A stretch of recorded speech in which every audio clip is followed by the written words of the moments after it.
guys have a great, thank you very much. You guys have a great meeting, okay? Thank you so much. Nice to see Thank you. Have a good one. See you. Take care. There's two things to sign. We didn't sign, this was a staff spotlight from Ms. Dork. We Oh. didn't sign it last time. Okay. Maria, and then I'll pass it your way. Okay. You need to get Tom signed so he can read it.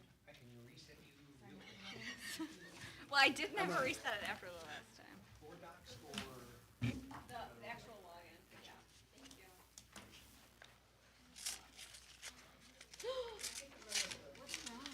Not signing my name correctly. Jeez, Lori.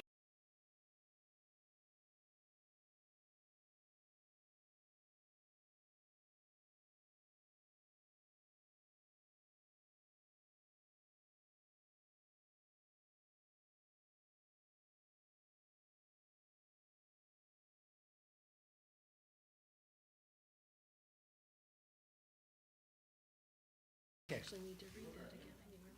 I didn't read it.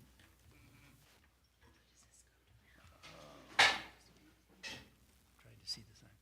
Good evening, everyone. It is 6:01 PM, and we are at the Bonneray Media Center, and it is July 18th, 2024, and we are convening a meeting of the Board of Education for Cuyahoga Heights Schools. Will the treasurer please call the roll? Mrs. Decker, Here. Mrs. Etter, Here. Ms. Prouse, Here. Mr. Dobbins, Here. Mr. Souchaki. Here, 5 present, none absent. On behalf of the board, I would like to welcome all students, staff, parents, and interested community members to tonight's Board of Education meeting. The board values and encourages public comments on education issues. Anyone having an interest in the actions of the board may participate during the public's comments portion of the meeting. Copy of the board meeting agenda is available for review on the website, and we do ask you to silence your cell phones. Please rise for the pledge. I pledge Allegiance to the flag of the United States of America and to the republic for which it stands, one nation, under God, indivisible, with liberty and justice for all.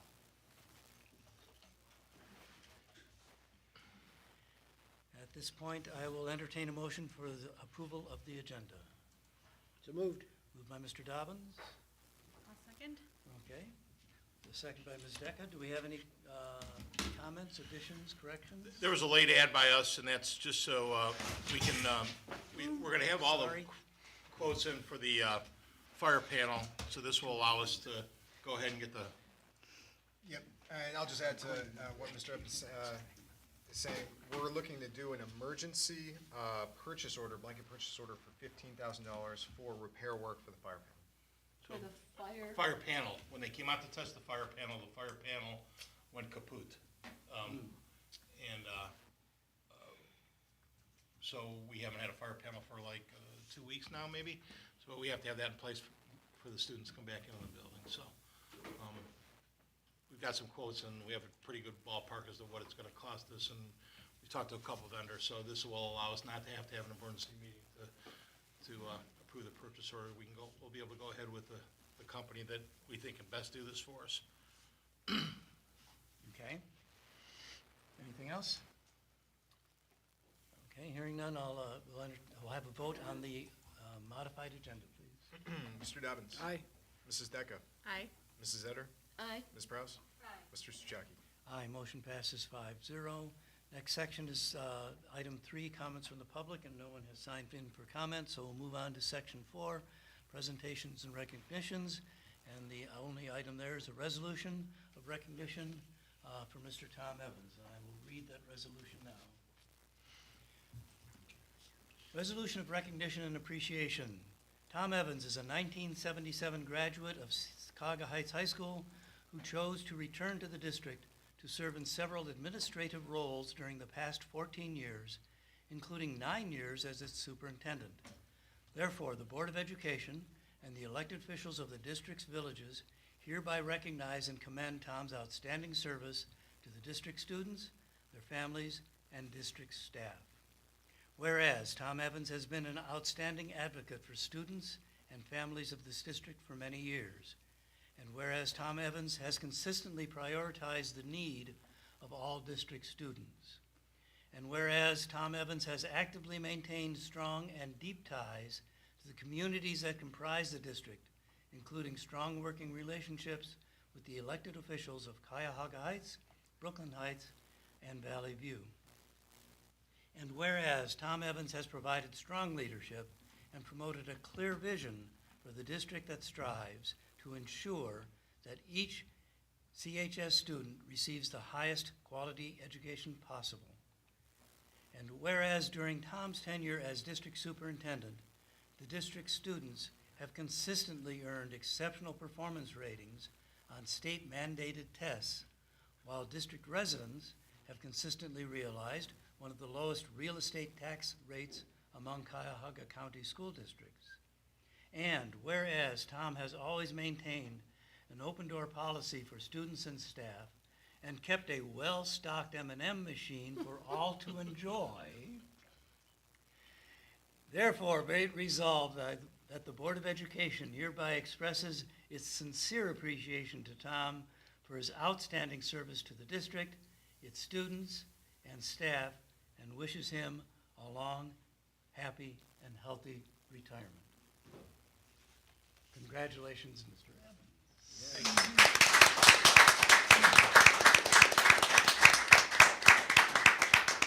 Thank you. Thank you to the board for allowing me and entertaining my lunacy from time to time and allowing me to serve this district that I love so much. We We can need take a we need motion a in a formal second. motion to, Yes, I'd move that the board ratify the motion that Mr. Suchaki just read. I'll second it. Thank you. There's any others? No other discussion, please call the roll. Mr. Dobbins. Aye. Mr. Suchaki. Aye. Mrs. Decker. Aye. Mrs. Etter. Aye. Ms. Press. Motion passes 5-0. Congratulations. Congratulations. Thank you. You made it. Yeah. Would you like to say a few words? I don't know what's been said, but thank you, Tom, for everything you've done for the district. It's been a pleasure. Had a lot of good times. We've went through some tough ones. You've been there for us, we've been there for you, so congratulations, enjoy your retirement. Thanks, Al. Thank you, Al. So much. Just like to say thank you, and it doesn't seem to be enough words to show our gratitude to all your years of service here and all the memories that you've made here and the legacy that you leave. Thank you.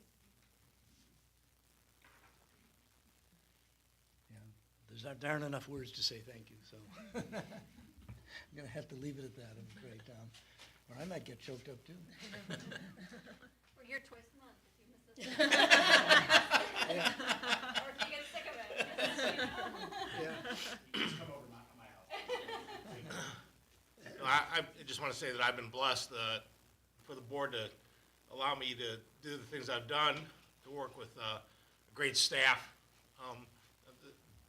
This staff is second to none, and that's everybody from Mr. Martin and the teachers to the cleaning ladies and bus drivers and everybody in between. These communities are so incredibly supportive of what we do here at Cuyahoga Heights. It really was a labor of love, and there were some, as Al said, there were some tough times that we ground our way through, and we kept our eye on the ball, and we did what was right for this district. So I thank everybody for the support through the years, and know that I leave it in great hands. Mr. Young's already cleaned up the office, and I think he's gonna put a basketball hoop up in there, because there's a lot of room now there that I didn't ever notice before, but that's because I had too much junk piled up, and much to my wife's dismay, that's made its way home, so I don't know what there might be an addition going on to the Evans household for some of that stuff to be stored, so, thanks to everybody, really, it's been wonderful, and I look forward to, the next challenge. Okay, thank you very much. Anyone else? All right, let's move on. We're going to break at this moment for a picture. Did we need to memorialize this moment with a picture? We could do that. Yeah, let's go do that. We have a sign out there that we can take a picture of. And We have people with phones who can do that for us. I mean, at least one last lawyer.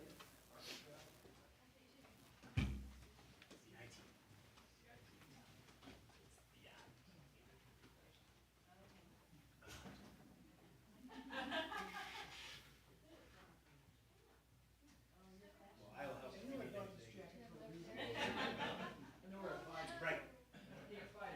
That's right.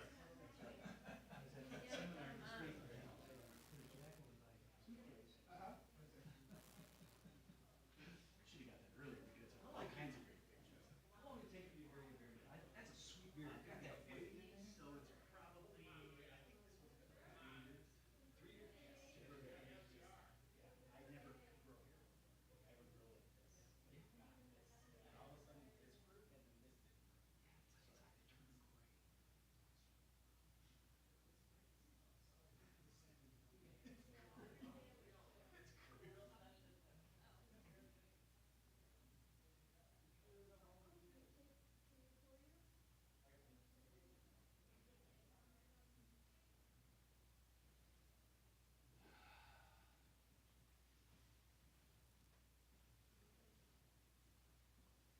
You have more vacation coming up?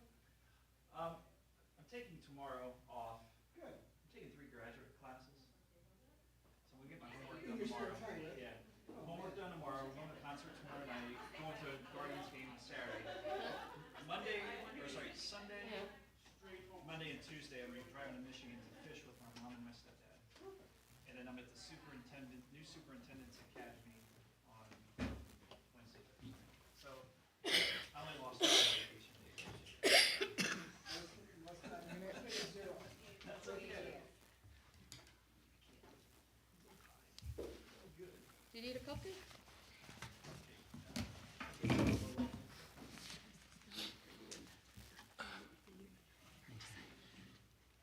We don't have to do anything with that until after the meeting's over. so. Okay, returning from our brief break, we'll move on to item number 5, treasurer's business. Thank you, Mr. Suchaki. Just a couple items tonight for approval. I ask for items 5A, 6A, and 6B. Okay, we'll entertain a motion for that, please. So moved. Moved by Mrs. Etter. Second? Second by Mr. Dobbins. Is there any discussion? Yeah, just wanted to briefly talk about 6A. So those are our financials as of May 31st. I'm going to go more in depth at the next board meeting because that's going to be our fiscal year end as of June 30th. We've already closed, but that's going to be a good time to recap the whole fiscal year as we go. So we'll spend about 15 or so minutes on that. Okay. The purchase orders for 6B, we have them there. Keep in mind that we did add at the amended approval, the $15,000 blanket PO for repairs to the fire panel we have, which that's not on here, but I'll reflect that in the record. And then the 4 we have here in the record, the first one's going to be All American Sports. That's $5,494.30 for football helmet and pad reconditioning for the 2024 season. Precision Environmental, that's for asbestos removal in the elementary school. That's $24,050. Number 3 is Dreambox Learning. That's our Reading Plus software renewal, $6,060.48. And number 4 is Waste Management of Ohio. That's for our trash pickup service for the new year, $6,657.24. Okay. Any questions or discussion, further discussion? Hearing none, please call the roll. Mrs. Etter, Aye. Mr. Dobbins, Aye. Mrs. Decker, Aye. Ms. Prowse, Aye. Mr. Suchaki. Aye, motion passes 5-0. Section 8, treasurer's discussion and comments. A couple items tonight, 4 items. First off, 8A, fiscal year end 2024. We closed fiscal year 2024 the week of July 8th. I would like to thank Kathy Martin, Assistant Treasurer, and Ulixa Rodriguez, HR and Payroll Specialist, for all their great work on another successful fiscal year end close. 8B, Suburban Health Consortium. So we have 2 items here for discussion. And I was going to email out these items as we go. But if we were to click on the first attachment, and again, I'm going to follow this up later this week, early next week, with an email on this, just so everybody has time to kind of read it, but I wanted to give some context before sending the email. Suburban Health Consortium is asking for action of all of its member districts by September 1st. So we would look to do this action, vote on this in the month of August, either at the first or second board meeting that we have. And all this deals with is the consortium wanted to react to schools that were leaving. If you remember, there were 3 schools that had left Suburban Health Consortium in a very small time frame. It was Lakewood, followed by South Euclid, and North Royalton. And what this amendment does to the consortium agreement is it shores up schools being able to leave so quickly from Suburban Health. So we want to do it more for the protection of the whole collective consortium, that a school just can't do what has been happening and leave as quickly. So I'll email out what that amendment would be, and we would look to, my recommendation is going to be to, and we talked about this, the treasurers that attended the meeting, along with superintendents. So I'm in support of, the crafted language that we had, and again, we all sit around the table at Suburban Health and go through it. So my recommendation would be to have our board vote in favor of it in August, and then we would send that to Suburban Health. The second item we have from Suburban Health is what's called the bucket approach, and that's in the second attachment. And I also have a third attachment, which is the Excel spreadsheet. But again, I'll forward this email later this week, early next week, to give the details, and I'm just kind of giving the context right now. But Suburban Health, we know, has had financial problems. So what the consortium has been working on for more than a year, a long time, is how do we best tackle all of the member districts and what they pay, and plans and plan designs. So at first, the idea was to go off of claims, and they were going to look at where claims are at amongst school districts, and they were going to use a methodology to increase rates for schools that had high claims as opposed to others that didn't. And they had a look-back period of about 3 years. Now, that idea was talked about quite a bit, and ultimately it was decided to not move forward with that methodology. I think people thought it was too, there were a lot of varying views on it. The second approach that kind of came out from all those discussions is this bucket approach. So if we were to click on that third attachment, and again, I'll forward this out in email so everybody has a lot of time to digest. There's no action we have to take on this soon, but it's coming. So it's either late August, early, September-ish that the consortium is going to look to have a methodology of where they're assessing kind of a premium on top of the insurance rate. So the way it used to work is we'd have all the member school districts, and the actuaries would come, and we'd have our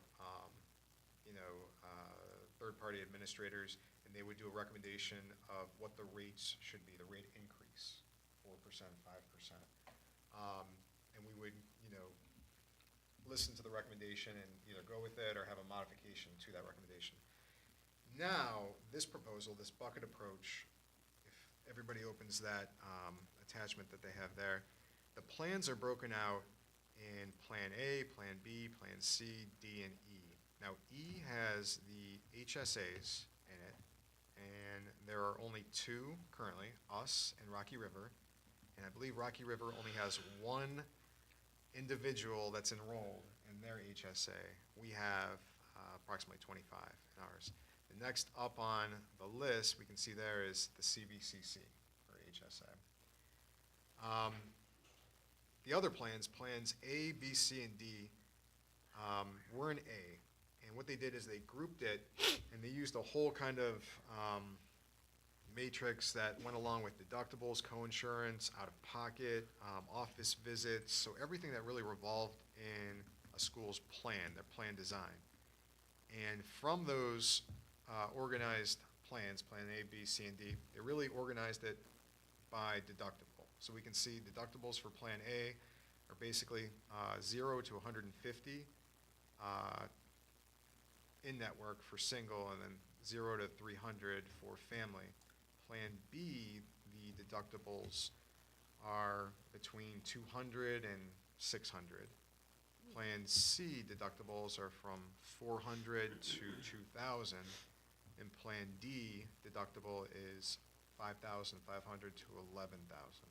So that's the way the plans were organized, by primarily deductible, but a lot of other factors that go into it. Then from there, they did subsets and said, who's closest to who with similar deductibles. So we can see in Plan A, Independence is up there alone with 0 deductibles for in-network. They're also there for a 100 and 200. We're in the 150 and 300 with Bay Village, Oberlin, Garfield Heights, and Medina. Now, the methodology that they're talking about would be, this would be a prime plan, meaning that anybody in Plan A on the spreadsheet would pay a certain percentage more. So let's say, the actuaries and third-party administrators come back and recommend a 8% increase for all members. So 8%, that's it. Let's say everybody agrees with the 8%. With this methodology, they would say, okay, everybody in Plan A pays a premium, so you're going to pay a 1% on top of the 8, so 9, because you're living in one of the richer plans, as opposed to the other plans, Plan C. And how this was determined, there was a subgroup of treasurers and superintendents that worked on this bucket approach. Plan B may be a 0.5 on top of the 8, so 8.5, and then Plan C might be 8, and Plan D would be 8 as well. Not only that, but what they're looking to do, if everybody were to look in the tab of Plan A and scroll all the way over to the right, and we're looking at, look at rows 11, 12, 13, 14, and 15. Now we're row 13. Easy way to remember that, that's my birthday, September 13th. So 13 is the row for us. Now, this is another add-in to that premium that they're going to put on the plans. This other add-in deals with, if we look, Oberlin is in bold, and for having virtually the same plan as us, their rates are higher. So their single members are paying $808 and change, and their family members are paying $1,717, while we're at $790 and $1,679. So in order to bring us up to the Oberlin amount, because we're all saying our plans are similarly grouped, they're going to assess a increment rate, which is 1.2% for us, it's 1.1% for Bay Village, Garfield Heights is 2.5, and Medina is going to be 1.2. So we would have to pay that 1.2 to bring our 790 in line with Oberlin's 808. That's the way that they kind of crafted to get plans more aligned to each other, and then if you have a richer plan than a different school district, that's how it would work. But again, I'll send this out to everybody to take time and digest, but they're going to come back. Now this is unfavorable to us, but I understand where they're going, what they're trying to do. So it's a complex issue that just needs more, we have to digest it more questions, more talk. And then whichever way we decide as a district that we want to vote as a district, we can come to that agreement, and then that would carry, our representation there with the whole Suburban Consortium on if we're in favor of this methodology or if we're not. But I'll send that out, and again, it takes time to digest everything, and we can ask more questions for the next board meeting and talk more about this too, and then we can kind of be set when the consortium is going to ask for a vote, if they do, for the bucket approach. So, When are they saying the change will go into effect? October, And when do we get new rates for our plans anyway? late August. Okay, so could we do it at once, I guess is what I'm asking, like, if we say, hey, you guys are gonna have a 5% optimistically increase in premiums, like this just goes on top of that? It would. So what they're looking to do is there'd be a premium. And again, this was just talked about at the last meeting a couple weeks ago that they had, so not a lot of time to really digest this. But, the thought would be that, let's say 5% is the recommendation for all schools. There's a premium for anybody being in Plan A, so maybe it's a 1% on top, so 6% for us. Then that 1.2, what they're saying to schools would be that you have 3 years to pay that. I'm sure a lot are just gonna pay it the first year, but you have 3 years, that's what the consortium's thinking. So a school's not hit as hard to get there. So we pay it, it doesn't get passed on to our, No, it's us paying it, that 1.2 to effectively, you know, rise it up. Oh, we'd be passing it on to our so members. instead of Correct. 5%, like what it would regularly be. Right, it's a combination because the rate is 15% picked up by the employee, 85% picked up by the school. So all of us share in all of that proportionally. And that change is just one time, right? 'Cause once we're brought even, in theory, if the bucket stayed the same, every year we're doing the same. In theory, yes. So they're saying you pay the 1.2 in total, and again, of that total, the employee picks up 15%, Yeah. school picks up 85, so the school's on the hook for an increase of 1.2% for 85% of that cost. And then if we still live in Plan A, we have that premium, if we're, you know, if it comes to pass in the consortium. A lot of schools are looking at this differently. I mean, we're in the same boat identically almost as Bay Village. So us and Bay Village are almost identical. You know, same plan, same bucket, same, you know, they're on row 12, we're on row 13, they're at 1.1, we're at 1.2. So, you know, I'm gonna reach out to the treasurer over there and the super as well, and, you know, we'll kind of have some conversations. And, you know, Garfield, they have kind of double us, they're at 2.5. Medina's right there, Oberlin. But Oberlin looks at us across the table and says, hey, you know, you guys basically have the same plan as us, but you're all paying less than what Oberlin's paying. And that's been a lot of the discussion, you know, and they separate this in every different plan as well. So there was a lot of, you know, who chooses the rate when a school comes in, at what time, and does it compare to other schools? That was never done ever in the history of Suburban Health Consortium, 25-year history. So this is really something new in the whole history of it that they're looking to do. And then it looks like the HSA, there is no additional on top of that. Correct. Okay. HSA, where we have approximately 25 people, no, those rates are what they are, and basically they're trying to get everybody to HSA, is where they're at. They're not giving us like a break for actually doing it and like getting people to, We would be, because we don't have all of our members in Plan A. We have like 25 in Plan E, and there's no increase that would be there. That's how I was told this would work. So there's no 1% premium, and there's no 1.2% we'd have to pay over however many years for everybody in Plan E. So the more people we can drive to HSA, we know that it's beneficial because there are lower rates. And if this methodology comes to, you know, be the standard, you know, what I'm told, we wouldn't have to pay any type of premium or anything else for our HSA members. So by us having, we're the only one, us and Rocky River, they just have one as of right now, where it's effective. So we benefit from that. Did they say what the impact of the financials would be, other than obviously it's more fair, but like, that's where this started, right, because all the financial issues, like what's the impact? Yeah, I'm not, it's more to get them fairly aligned. It's not really to chip away. So it's kind of like, it's the Grand Canyon and you're throwing, you know, like, you know, everything we have here in this room in the Grand Canyon to fill it up. It's not really gonna make a dent too much. The thought is to more evenly align, so everybody's on fair playing ground, you know, fair across the board.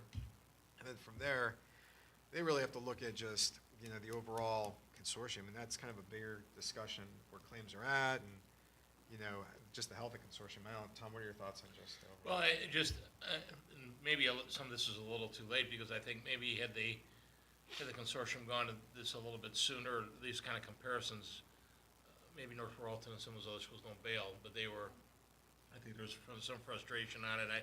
They weren't willing to be patient to see how this works itself out. You know, healthcare is,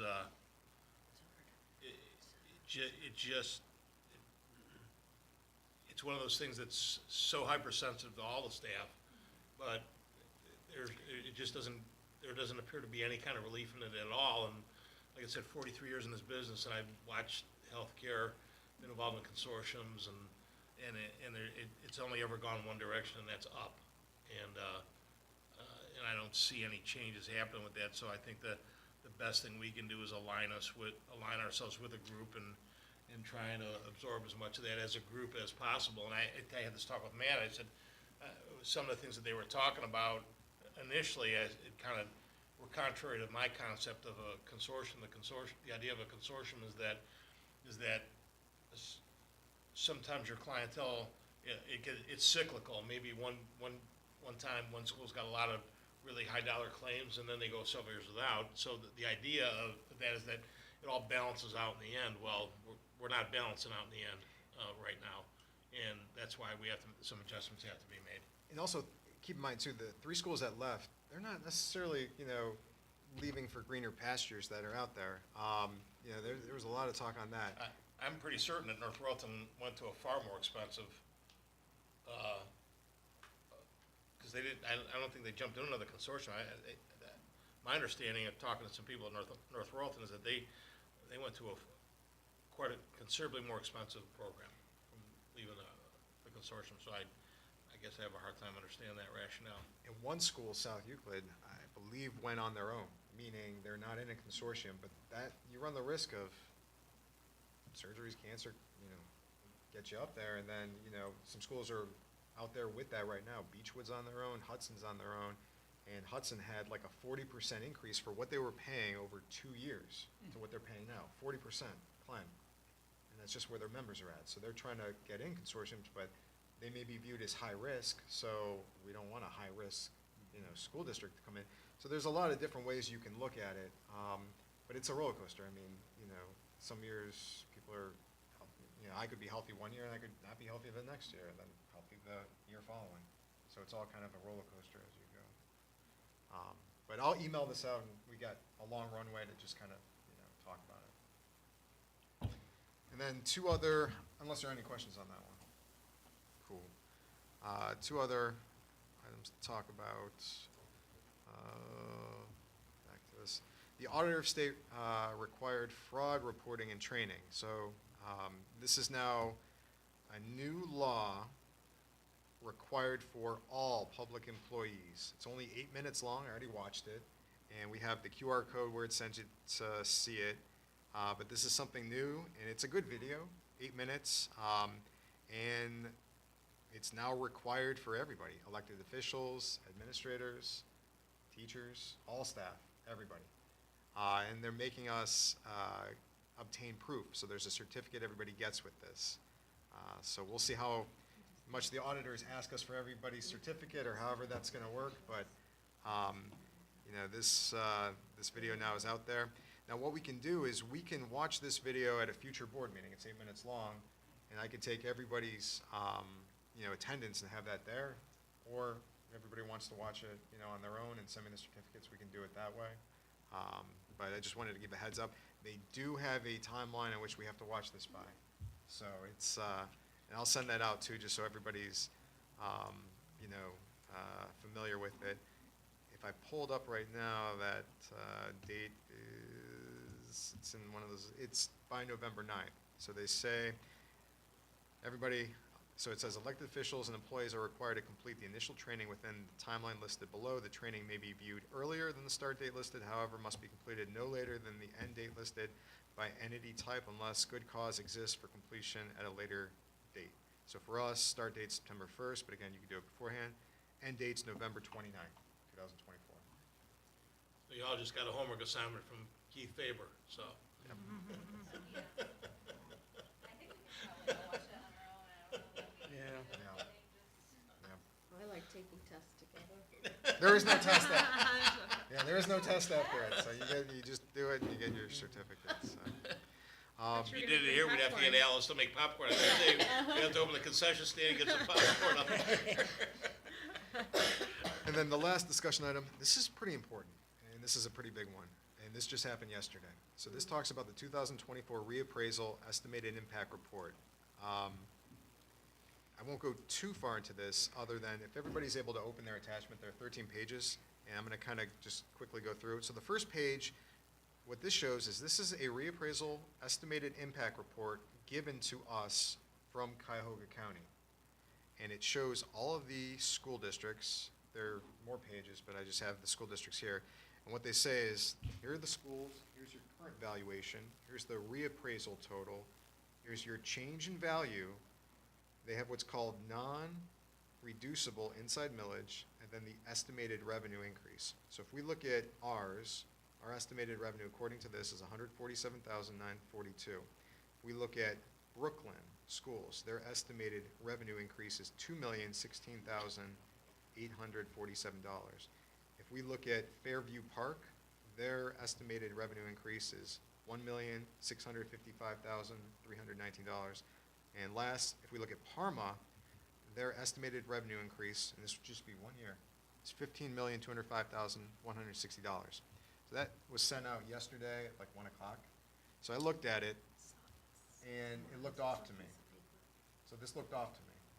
So if we look at the second attachment, this is the email that they sent out, so that It should came. look off to you, because we Yeah, that's are it. getting the least amount. Right, and I'm gonna go through that, And yeah. some people are getting millions, and we're getting 142,000. Yeah, I'll go through it.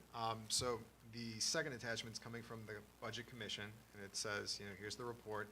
Keep in mind that this was sent to cleveland.com. They have it, the news media has It it. was in the paper. Yeah. Yeah. I saw it. Yep. So the third attachment is me emailing Robin yesterday, after this looked wrong, and then I pulled up Excel, and I was just sitting, doing math. And I said, this is off, because what they were doing is they're grabbing the total valuation increase, and let's look at the example for Fairview Park. What they're doing is they're taking the change in value for the reappraisal, 120 million, and then they're multiplying by a factor for their non-reducible inside millage.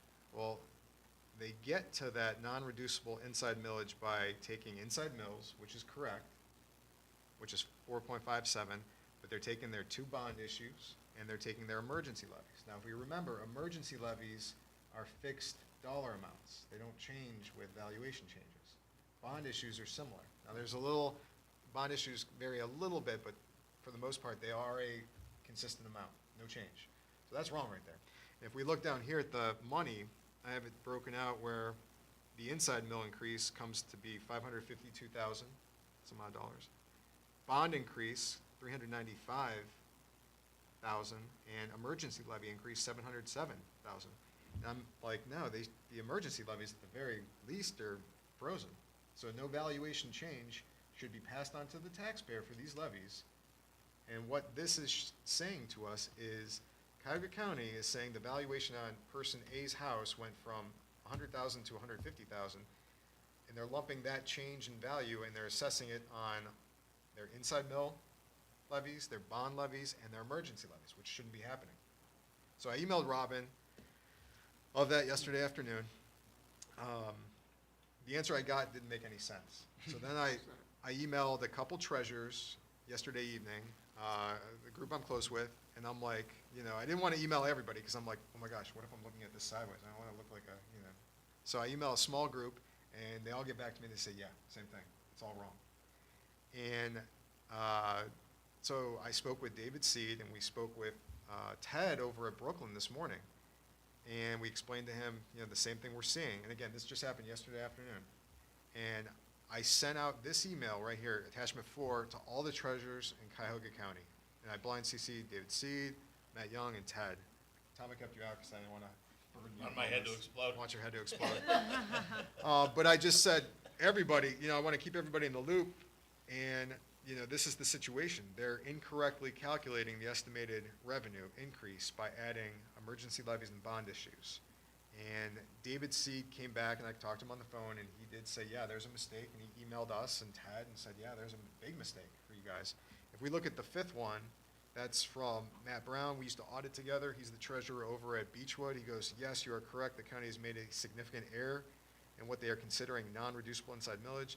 I've had back and forths with Robin on this, and she is not quite understanding the issue. We have quite a few treasurers letting her know the issue. It probably wouldn't hurt to have others ask questions as well. The next one, 6 of 13, this is from Sean over at Parma. He's Parma's treasurer. He says, "You are correct, sir. The county is counting my 16.6 mils of emergency levies in their calculation.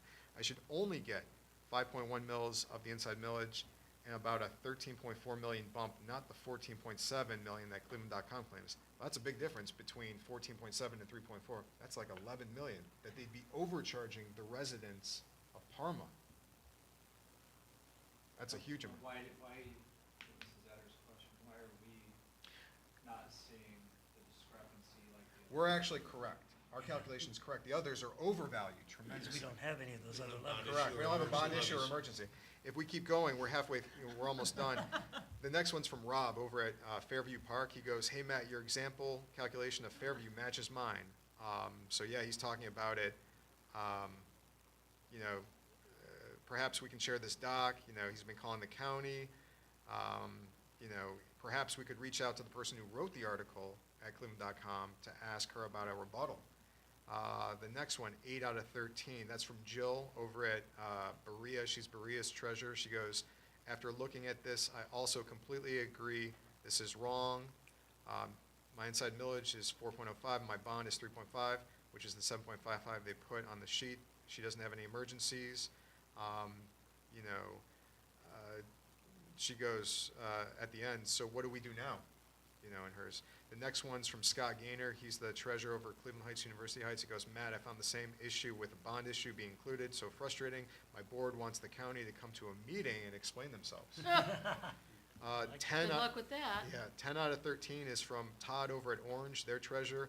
He goes, "Matt, thanks for the email. I reached out to Katie Johnson from OASBO, so she is aware, and we can engage OASBO if warranted. Orange is actually one of the few schools that is correct, same as us, because we have no outstanding debt or emergency levies. Glad to serve as a public spokesperson if needed. Quite concerning." George over at Strongsville, you know, he's kind of in the same boat where the community is, you know, he's saying that Cleveland.com shared it with the community. So he's going to try to tackle it from that angle. The 12th email, or the 12th page is, you know, Sean coming back and just saying that, you know, they're reaching out to the county, and the county acknowledged in the very last email with a statement that, you know, they've learned of some preliminary estimates, may have been, you know, there may have been something wrong. I'm not quite sure that they still understand the issue. No, lower than projected. I know. So we, you know, and David Seed's in there too. So as I was talking with David Seed, because he represents us, Parma, Westlake, I got off the phone with Westlake's treasurer. He said the same thing in Brooklyn, and he was going to work with Squire Patton Boggs, one attorney over there, and they're going to, you know, talk to the county, because he's like, "Yeah, this is all wrong." And then I told him I was going to email the treasurers and kind of rally that group, and we'll somehow square it away with all of us with the Budget Commission. But as I was talking with Westlake's treasurer, you know, we had a lot of concern, because if they don't correct this, you know, and they keep to what it is, they're overcharging certain schools. And where it hurts us, ours is correct, so we're not overcharging our residents. But if we go to try to put another levy on, there's going to be a lot of other communities, Parma, where they were overcharged, and they're going to be like, you know, don't trust government. Don't, you know, it's going to give the no more of a, you know, reason for it. So there's a lot of ripples to this too. So saw it, and I've been trying to get it corrected and reach out to as many people as we can. So Thanks for your efforts. yeah. Yeah, that's great, Matt. It sounds like this is Good gonna find. turn into a pretty big situation. Yeah, it's, but at least all the other treasurers, everyone I've talked to, you know, said it's the same, so we're all on the same page with it. Well, how is it that the county treasurers couldn't figure this out? None of us know. Well, I'm not gonna go there, but, that's all I have for tonight, and I'll keep everybody updated. That's plenty. Thank you. Yeah, Thank you very thank you. much. Excellent job there. Okay, no other discussion with the treasurer. We'll move on to section 9, superintendent's business.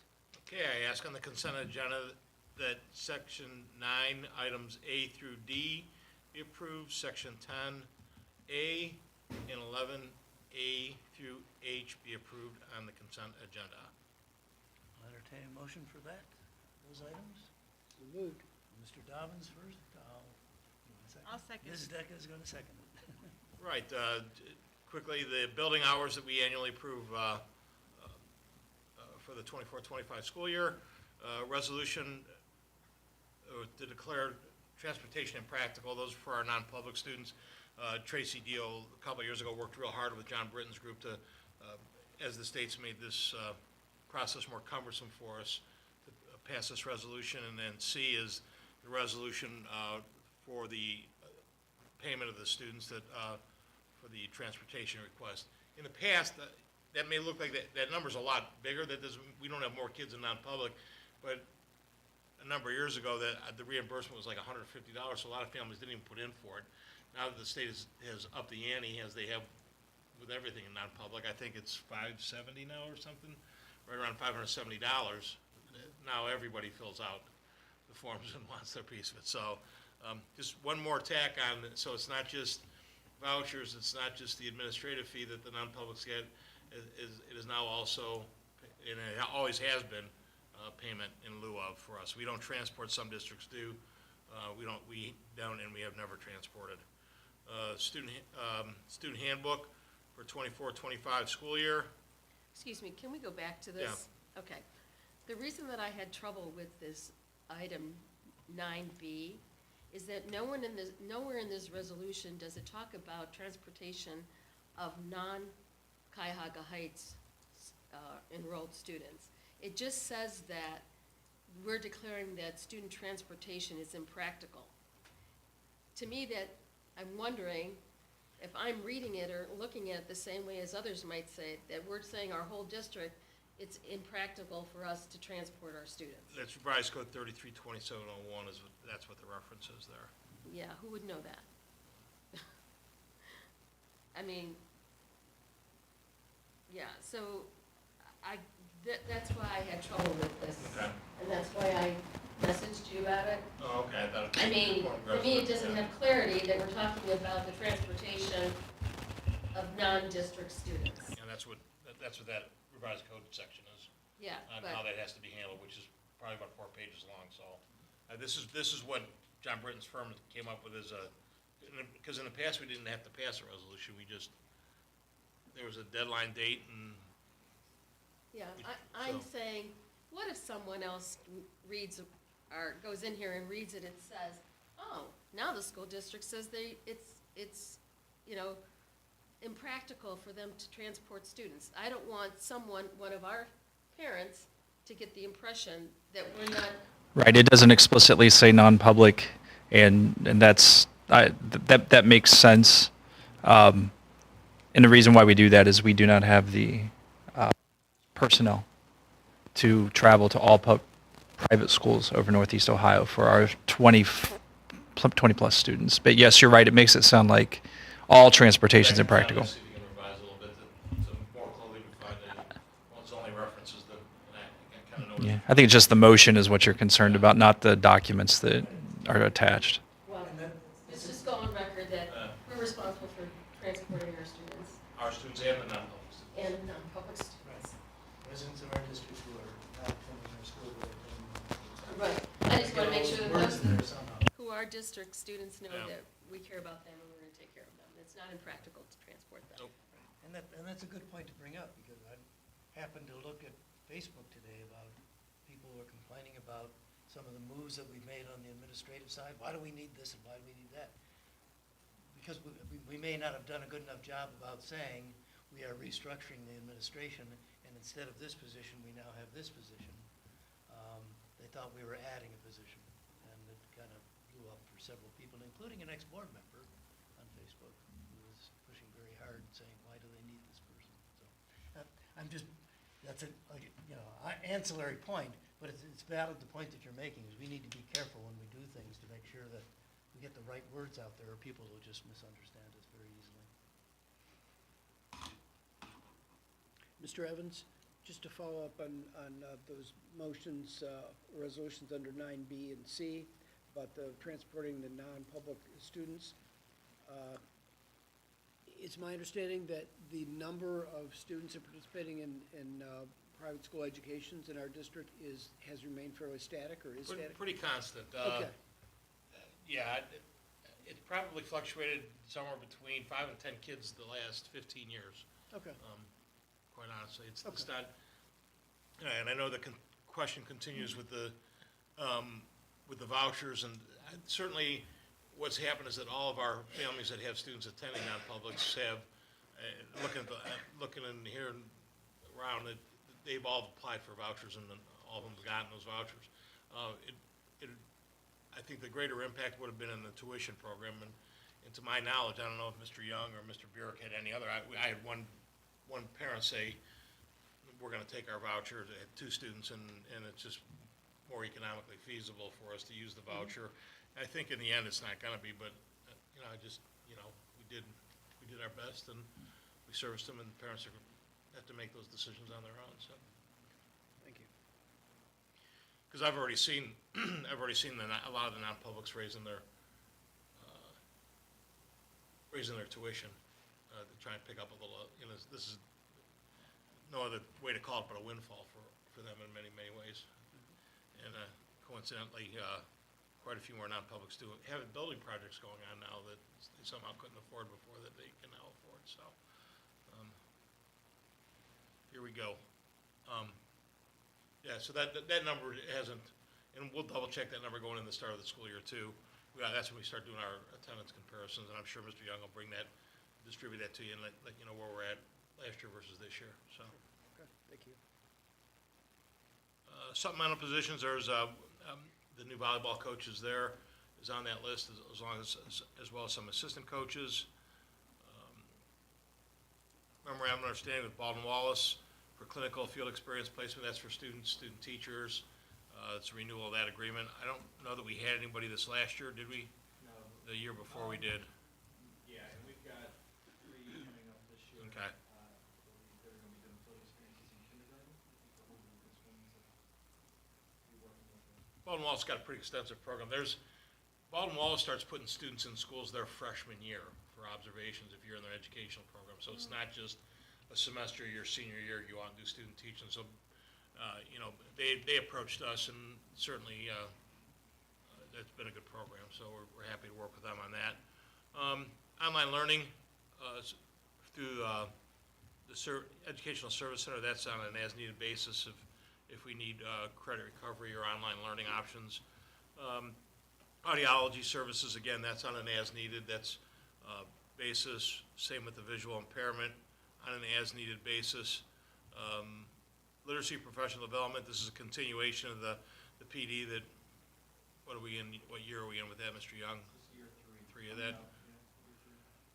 Moving to the middle school. Pest management for 24-25. Followed for the College Credit Plus textbooks. GBC maintenance for the district laminator with annual, the laminator kind of gets refurbished this time every year heading into the new school year. So I asked for those items for approval. Mr. Evans, Yes. do we as a board need to consider a separate resolution for this emergency repair that was talked about earlier? No, we essentially rolled it into the purchase orders. Oh, the purchase order, treasurer's business. So Yeah, I'll we just- we implicitly approved Yeah. it. Okay, I just want to make sure that we didn't overlook something. Okay, thanks. Anything else? Nothing? Treasurer, please call the roll. Mr. Dobbins. Aye. Mrs. Decker. Aye. Mrs. Etter. Aye. Ms. Prowse. Aye. Mr. Souchaki. Aye, motion passes 5-0. Moving on to section 13, superintendent discussion and comments. I'm going to turn over to Mr. Young. Mr. Young coordinated a online meeting with Jason Aldi from GPD and Mr. Burek involved, myself, Mr. Muccio, Mr. Zervola, so you might want to give him a little summary of that discussion today, Mr. Young. Absolutely, yes. So we talked about specificity all the way to broad. So I'll start from the specific. The first thing we talked about was the project for the hangars in the natatorium. Just ask about the timeline because we approved that back July 3rd for us to have a purchase order in order to have engineers come out and look over that project. They said that's typically a 3-week project. So we are right in the middle of that project, of which the engineers are going to come out and look at the scope of the work to be done. After that comes the financial piece. They believe it's going to come in under the $50,000 threshold, so we would not have to go out and competitively bid that. so we could use the recommendation of GPD at that point. But they said that finance piece typically takes up to, 3 weeks, they said. And then the actual repair of the facility, again, can be anywhere from 2 weeks to 6 weeks. So they gave us a timeline anywhere from 6 to 10 weeks is kind of where we're sitting right now. 6 being if everything goes perfectly, everything is as efficient as possible, we don't find anything else wrong, to 10 weeks depending on a number of factors, whether it's materials or the engineers. All right, so that's where we are. He says that's a pretty typical timeline for them. So we'll see, but that's where we are with that piece. We also discussed the voids in the pool, whether those voids have remained the same or if they've changed. They said the only way they can assess that is if they do another a sonogram type of test. So they believe the people that would be potentially fixing the hangars could also determine if those voids have increased in nature, because that was, I believe, over 3 years ago that assessment was done. We also talked about the hillside, the timeline for fixing that. That can only occur during summer months. And so we've already laid the foundation to begin the hillside work, which they believe is about an 8-week total project, starting, we hope, ideally June 1st of 2025. All right. It has to be done during the summer months, and they need access to the parking lots. At that same time, we would be looking at some of the parking lot fixes that we absolutely need to get done at that time, but we're not going to do that until after the hillside fix because of the type of equipment they would have to bring in.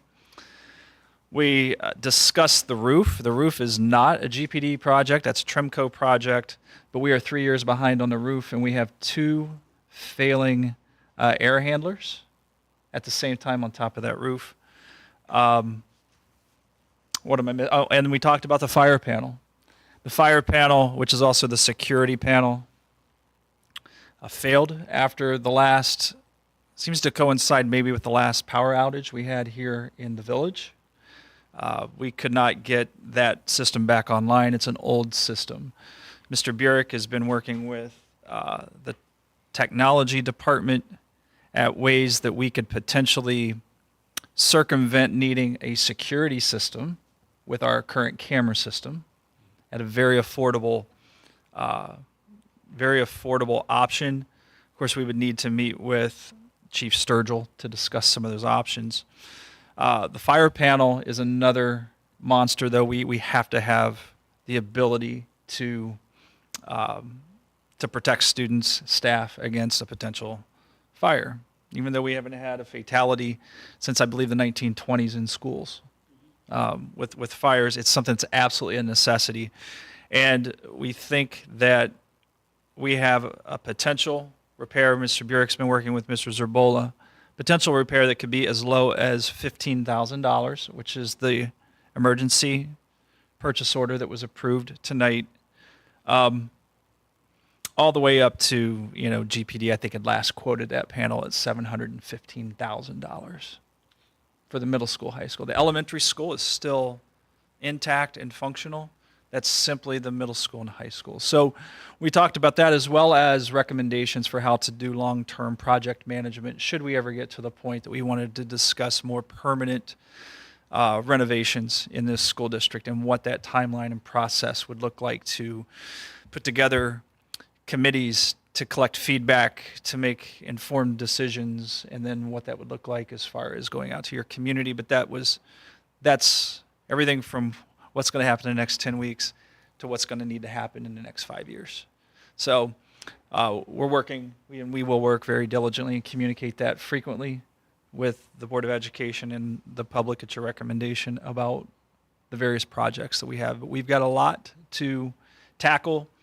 And as Mr. Muccio has pointed out, we still have not and will not bring in any money from the levy that we are very fortunate and grateful to have passed until January of 2025. So anyways, that's the 5-minute update. Mr. Young, just to kind of touch on a couple of points you made, it's my understanding that the security panel or the fire panel serves two purposes. One is fire alerts or alarms, what have you, and the other piece of it is building security.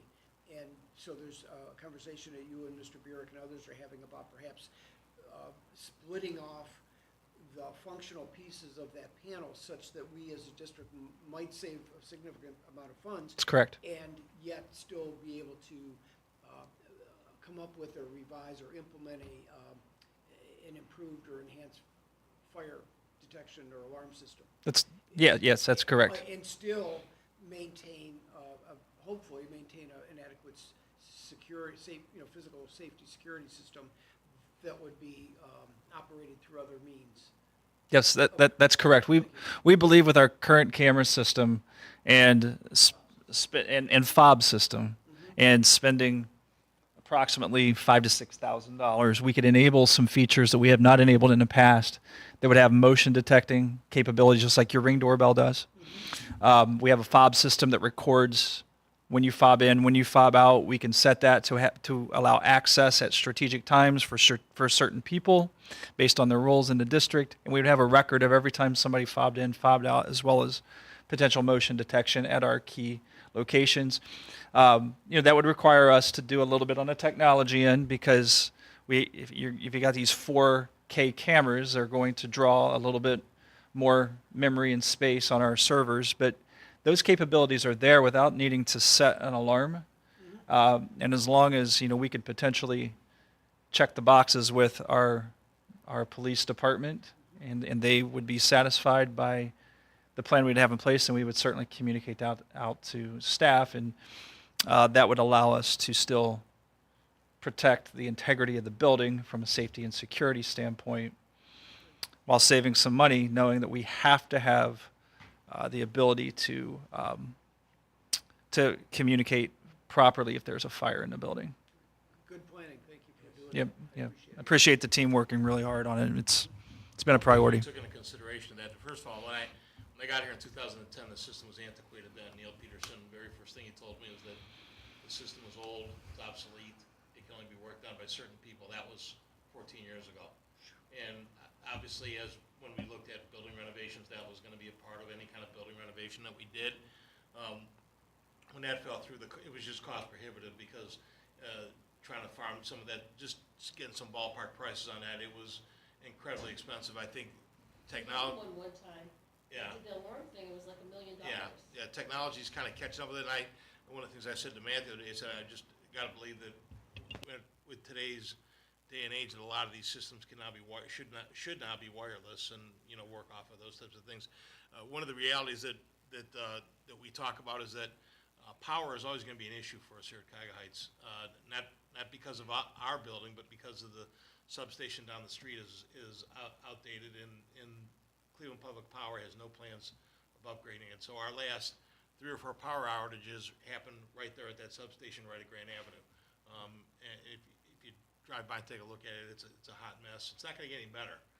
A lot like the water system. So there's some of these things that are outside, beyond our control. And so, but we still have to be able to react to it. We still have to have school. We still have to make sure that we put things in place. We still have to make sure that we save stuff on our servers. So I know Mr. Burek spent some time with Mr. Hartman back there looking at backup generators for our technology systems and in our coolers, so that we don't lose food in our coolers.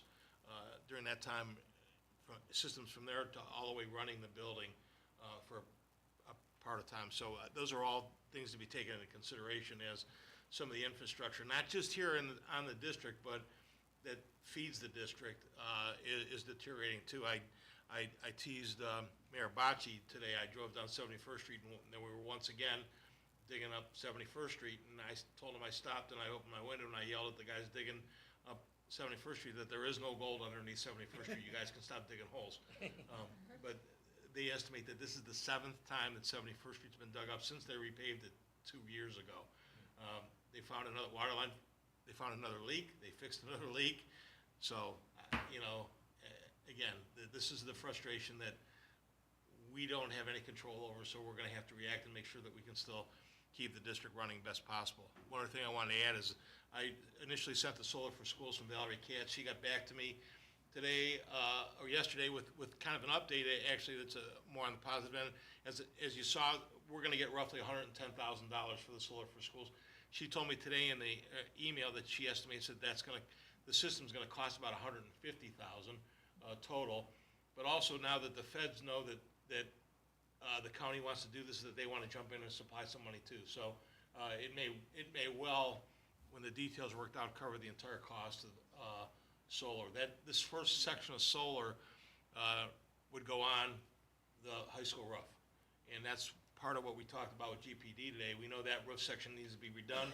We also know we have 2 air handlers that need to be replaced on that section of building. So, I know Mr. Young, Mr. Burek are working hard to see, and Mr. Muccio, to coordinate how, when, where, and make sure that we have enough money in the coffers to cover that as we go through that. So, I want to make sure that, Matt has that and all that information, and I'm gonna do some work on the Solar for Schools contract. I just need to check some things with our insurance agent to make sure that we have the coverages that they require for us to take the project on. I believe we do, but I want to get a bit of verification from Chris Feitner, our source of insurance rep, on that before we move forward on it. So some good short-range planning taking place, and it looks like some solid plans in place, and certainly the passage of the 1 mil permanent improvement levy helps. The other thing I'm going to suggest to Mr. Young after, maybe next month, when he does his communication newsletter, that maybe he outlines a little bit about the property taxes and some of the things that have happened. There's a lot of hullabaloo in all the counties about the increases, and people, as we experience when we try to pass a levy, they don't understand the way the equation works. They don't understand the impact that has. All they do, they see a 30%, first of all, they see a 30% home value increase, and they think that we're getting a 30% increase in the millage, and there's not even remotely close to that. So we need to put some information out that says exactly how that's worked for us in the past. There's no windfall for us. You saw $142,000. Mr. Muccio says that's accurate. That's, comparatively speaking, if somebody's home value is going up 30%, and as a district, totally we receive $142,000, and again, because we don't have emergency levies, we don't have bond issues, we're not carrying any bond issues, so we're a little bit less affected maybe than some other districts would be. So, a lot going on there. The alliance, or the lawsuit is still scheduled to go on in November. I see in the last 2 weeks, probably 4 or 5 more schools jump into the lawsuit. I think we're up to 235 or 236 public schools are now members of the lawsuit. And it's scheduled to go forward in November. So that's interesting. I see that Mr. Lloyd at Olmsted Falls got into a little public debate via Twitter with Senator Brenner, and Senator Brenner kind of stuck his foot in his mouth and made a comment about it's finally the affluent people in the state have the right to control their own money for schools, and which is completely contrary to what the voucher system was started for. It was to save the poor, underprivileged kids from the failing public schools and give them the opportunity to get to non-public. So now the narrative's changed, and I think that's going to blow up in their face a little bit as they move forward too. So, actually, I told Bill Phillips that I'd be willing to do some work with the voucher group here as I'm finishing up here at Cuyahoga Heights. And Bill's a longtime friend, was a former state supervisor of mine when I first started into this business. So I've known Bill for many, many years. So, one last thing, thank you. I'm really kind of overwhelmed with the whole Tom Evans lobby thing. So whoever came up with that, that's wonderful. And as I sat here and I thought about all the things in this district, the Bonneray Media Center, the Baumgartner Auditorium, Ralph Adams Stadium. I knew Ralph well. That's very overwhelming. So, thank you. We're gonna miss you. You got 14 more days, Tom. Thanks, man. And 4 more years if you want it after that. Everybody may kick me out of my office, so. It is neater, I do have to say It that. is. Yeah. As my mother would say, there's a lot less tchotchkes in there. There you are. Okay, I guess we're ready to move on to section 14. Board business resolutions. I make a motion to approve the superintendent's request for GCSSA membership for 24-25.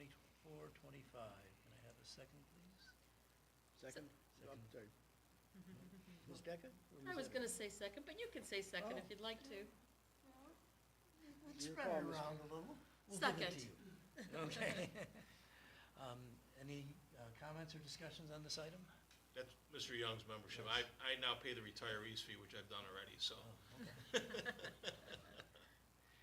Okay, hearing none, will we call the roll, please? Mr. Souchaki? Aye. Mrs. Etter?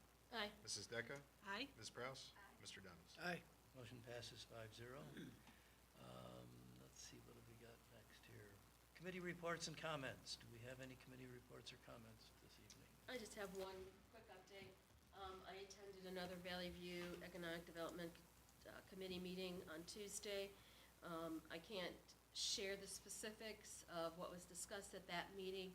Nothing was actually approved, but we're still in discussion involving two different businesses in Valley View.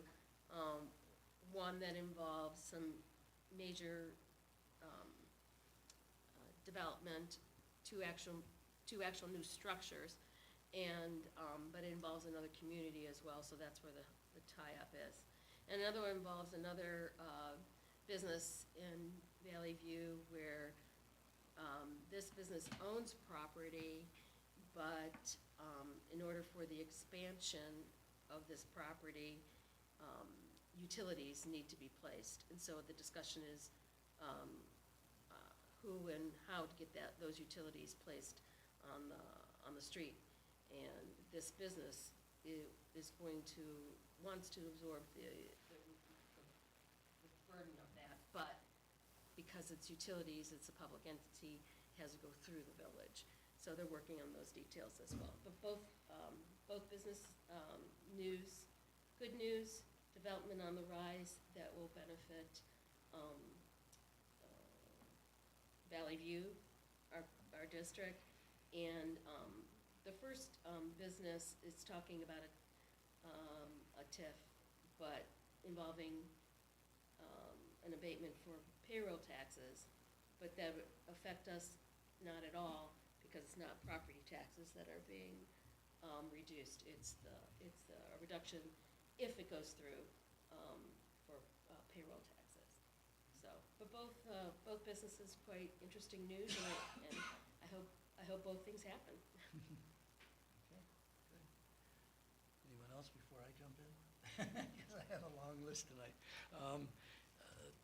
The June board meeting, we do not have a July board meeting at the Career Center. The June board meeting, we discussed the fact that at graduation, there were over $100,000 worth of scholarships presented, and 370 students were recognized. Also, we have a new principal. Ashley Wood is replacing Mary Barnes, who has retired from the Career Center. And the last important item from our last meeting, the groundbreaking for the new expansion is expected before the September board meeting. And then the last 3 days, I have been in Columbus at the Career and Technical Education Convention, summer convention, and it was very interesting. One of the two key speakers, I'm going to talk about both of the key speakers. Let me hold on to that for a second. We talked about AI integration in the classroom, and I learned something that I didn't know about AI, and that is that the prompts for AI, if you really want the results to be accurate, have to be extremely long, like paragraphs, multiple paragraphs. You type in a whole page worth of data, then you are likely to get the responses that you want. And you have to be very careful when you do that. And I see Matt in the back nodding his head. Apparently you have some experience with that, Matt? Yeah, if you want it to be, even if you want it to sound differently, you have to be like, sound more professional, sound more human. You can even ask, and it'll mess up some tax people. So you have to be very specific with it. Right. So I was not aware of just, I mean, this person said I did all this stuff on AI, and here's how I got it there. And it throws up page after page after page of one prompt just to get what he wanted. It's like, maybe it might be easier to just do it yourself. But obviously, it's not, because once you figure out how to do that, you can generated over and over, you can change a few pieces. I watched and it's Mr. Young and Mr. different. Garrett use AI, and they're pretty doggone good at Yeah, it, so. but I was not aware of that. That was something new that I picked up. And then other comments about AOI, it's everywhere, you can't block it. It does have implicit bias, you will have errors happen. And it was kind of interesting talk about it. They talked about plagiarism and says you can't avoid it. They did suggest use of Google Docs, because once a document is created, Google Docs keeps that history. So if you would copy something and then update it, you could get back to the original, right? As a teacher, you could work their way back to originals. So that was an interesting comment. So that was a session I enjoyed.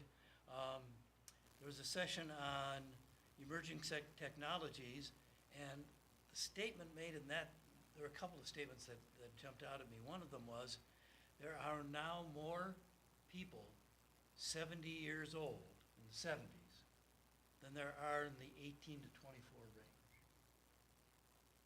which of course has major implications for careers going forward, for income, for expenses. I had never heard that statistic before. And another statistic that came out of that session was the highest demand for jobs in the state of Ohio is Northeast Ohio. We have the highest demand. We have the highest jobs coming in and the most openings available. In other words, we don't have enough people trained for the right jobs in Northeast Ohio. We're the worst part of the state for that. So we have the most potential for growth, therefore. Some other comments, whoops. Oh, I went to a session on mastery-based learning, and they talked about how they put their students into a cycle where they have them learn a skill, test them on the skill. If they pass, they drop out of the loop. If they don't pass, they run them through another loop, try again, make mistakes, test again, see if you do well. If you do well, you drop out of the loop, you don't go back, you go back, and they stay in that loop forever until they pass, right? And I'm thinking, but that's kind of what we do, isn't it? Yeah, I'm looking at Mr. Young. That's kind of what we do here. Yeah, I mean, that's basically what we do here. This is what we do at the Career Center, too. I had a conversation with one of the administrators of the Career Center yesterday, and she talked about, yeah, I'm sorry I had to miss one session because I was on the phone with a student trying to get them to where they need to be so they can get their certifications and so they can graduate, right? I mean, so we're already doing that. So I thought, well, you guys, I'm glad you're catching up to us. I didn't say that out loud, but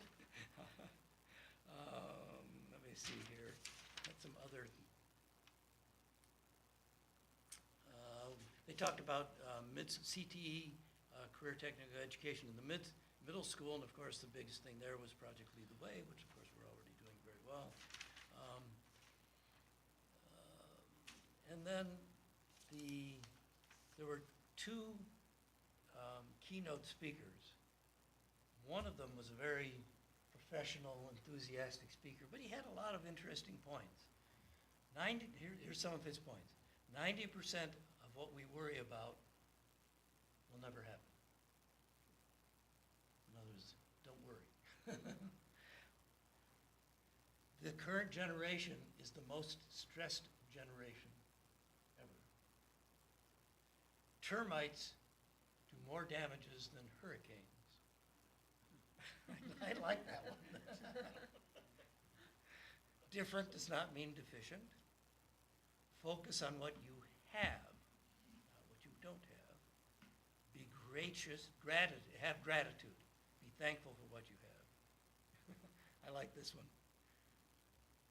Some PowerPoint presentations have no power and no point.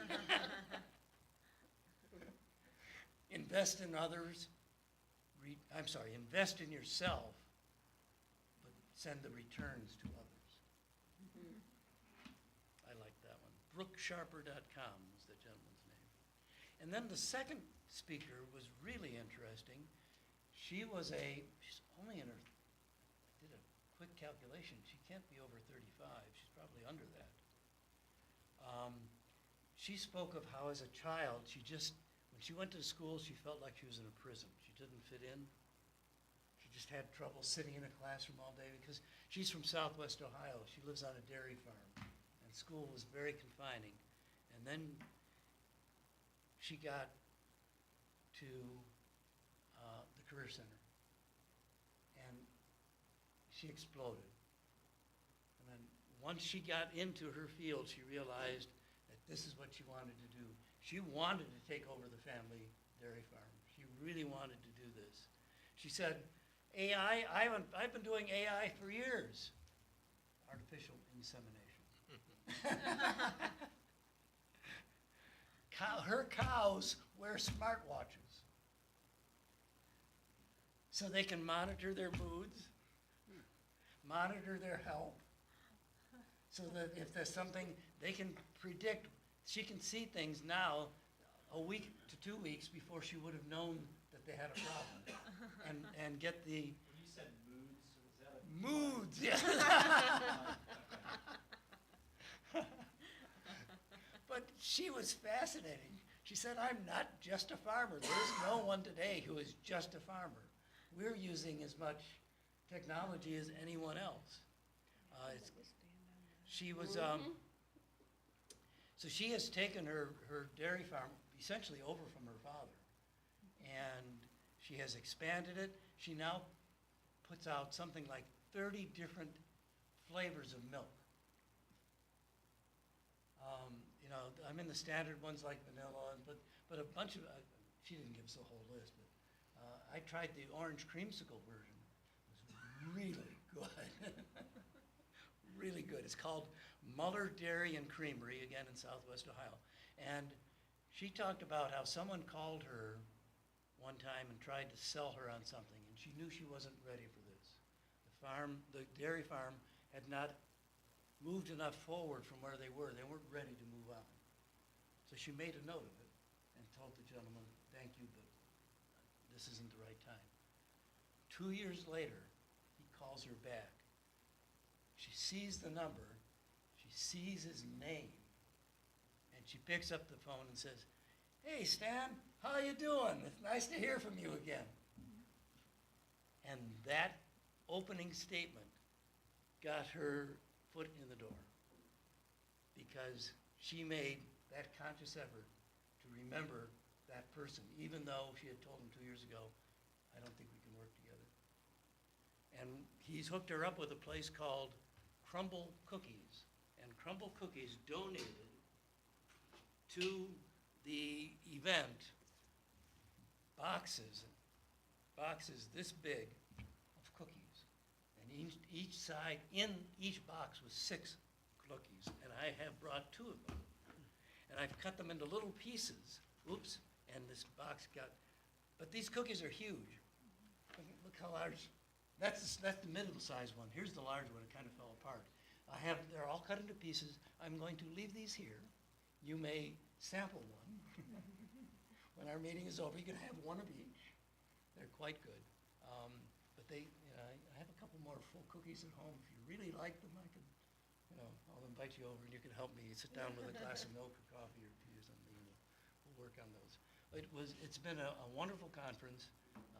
I've really enjoyed it. I learned a lot, and I thought I might enjoy sharing those things with you. So thank you for letting me do that. Any other committee reports, agenda item? Okay, moving on, possible future agenda items. Anybody have any? Question for Mr. Evans. In Yes. this vein, do you anticipate that we as a board will be reviewing a revised use of funds for the billboards for the broader athletic purposes? Yes, I'm going to pass that off to Mr. Mr. Young? Perfect. Moving forward, Okay, yeah. that would fall under the category. Yeah, I have the- Future agenda items. Yeah, I have the old resolution, and I'll Okay, try to get that mailed out to the board members with what my suggestions would be to modify that, sure, and then Mr. Young can move great, forward. okay, thank you. That's all I have. Okay, anything else? Oh, I left off one of my notes. Robotic milkers milk cows 4 times a day. If you do them by hand, it's only 2 times a day. Another one of the things that I learned. Those poor cows. And of course, somehow, I don't know how it works. It was amazing. She was worth the price of admission. She alone was worth the price of admission. Agenda information, should be noted, the Board of Education members received their agendas several days prior to the actual meeting, thus they've had considerable opportunity to study and ask questions. Upcoming board meetings, all here in the Monterey Media Center. Wednesday, August 7th at 6, August 21st at 7, that's a regular session, and then another work session September 11th at 6. Are there any other items to come before the board tonight? If not, I will entertain a motion for adjournment. So moved. Moved by Mr. Dobbins, that was quick. We have a second? I'll second. Okay, Ms. Deck, a second. Mr., you call the roll, please? Mr. Dobbins. Aye. Mrs. Decker. Aye. Mrs. Etter. Aye. Ms. Prowse. Aye. Mr. Sajaki. Aye. The delays on the ayes were because people are chewing the cookies. You know, I was wondering if we should have one last are comment adjourned. by Tom. 7:26, we are adjourned. Tom, do you need to say one last thing? at Thank this you, last- thank you for everything meeting. through the years. It's, that could just kind of hit me today too. Somebody's, maybe Matt reminded me that this would be my last board meeting. I don't know what I thought if I just went on in perpetuity, just keep coming back to board meetings because, but really. Well, you know, with so many people, you know, signing in for public comments, Yeah. if you are coming, come early. Make sure you get in there. And just, you know, certainly off the record, you know, if you